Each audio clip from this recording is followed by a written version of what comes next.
it says that in matters like this one we would submit, where a record is not necessary, then a declarator can play the role of a review. But what we would submit is the opposite is not true, and that you cannot then magically manifest a review into a declarator.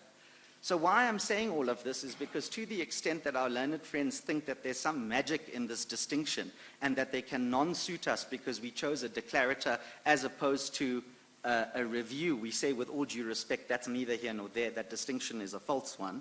And to the extent that they advance that, there's no cogent argument which suggests that this somehow falls outside the scope of what a declarator is interested in. The court will very well know from Cordian trading what the two-part test is for a declarator application. The first one is the decision regarding the contest of rights and future and contingent rights. We say we tick that box. And then the second leg is whether or not the court should grant the remedy in its discretion. We say we tick that box as well for the reasons that exist on the papers. So insofar as this argument is overly emphatic about the modality is concerned, modality of declarator versus review, we say that that's really not the end of the debate. In fact, it's not the true debate at all.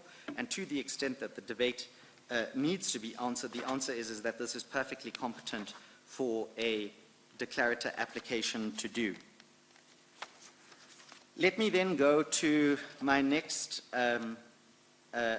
topic in oral argument. And perhaps what is an appropriate thing to say to the court now is that as I'm developing my oral argument, I'm obviously emphasizing some issues over others. That's not to say I abandon any of my written submissions, and when the floodgates open for the court to ask questions, I will obviously have to defend everything that's on paper, not just what I said in my oral argument. But let's just talk about the rules.